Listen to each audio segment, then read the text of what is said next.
Do you know who the boaster and the roaster is? Those who boast and roast. Those who roast or the roaster are those that mock other people, make fun of them.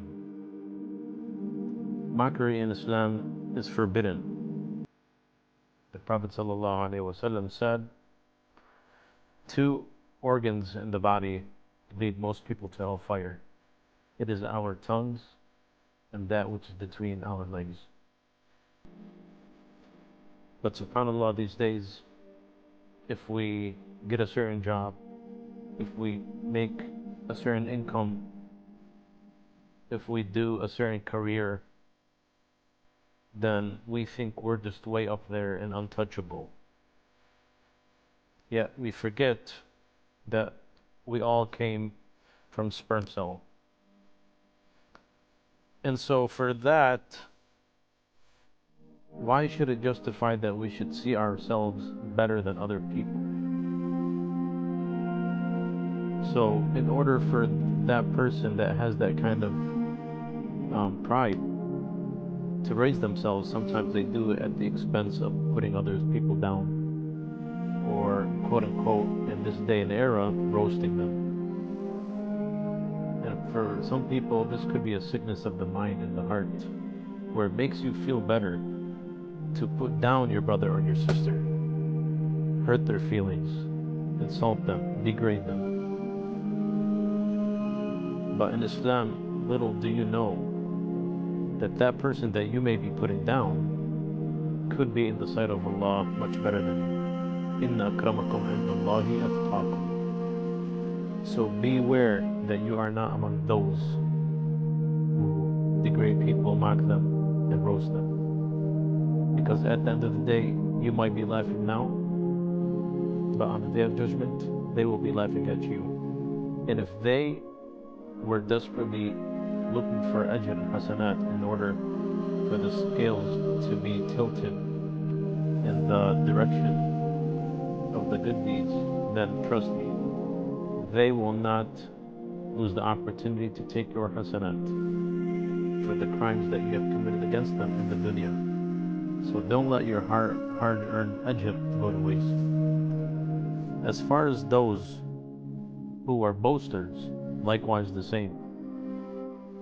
What is it that you see yourself that justifies for you to think that you're all that? Do we not learn a lesson from Fir'aun and what he did when he said, قَالَ أَنَا رَبُّكُمُ الْأَعْلَى, I am your Lord? And look what Allah subhanahu wa ta'ala did to him. He drowned him in the oceans, and he preserved his body for the rest of humanity to be a sign for those that also boast. On the day of judgment, those people that have this sense of self-pride and arrogance will be raised in front of Allah subhanahu wa ta'ala like little ants compared to the other creation. Okay? The more that you humble yourself, the more that Allah elevates you. The more that you try to elevate yourself, the more that Allah will degrade you. Remember that and keep that in mind. Nothing is more beautiful than being humble in Islam. That's the beauty of when we go to Hajj or Umrah. The billionaire is equal to the poor person. There's no differences, there's no classes, there's no grade levels, there's nothing. Everybody in the sight of Allah is equal.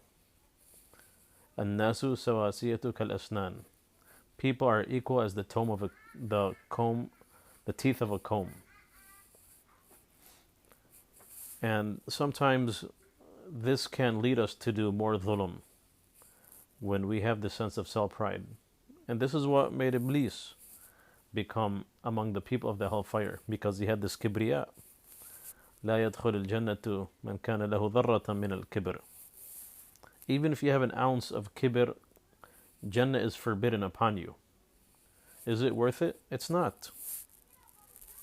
So always be humble and attach your achievements to Allah subhanahu wa ta'ala, because no matter how strong you are, how wealthy you are, or how smart you are, You would not be able to achieve anything if it weren't for Allah willing it to happen. May Allah guide us and humble us and keep us among those that stay on the right path. وجزاكم الله خيرا والسلام عليكم ورحمة الله وبركاته.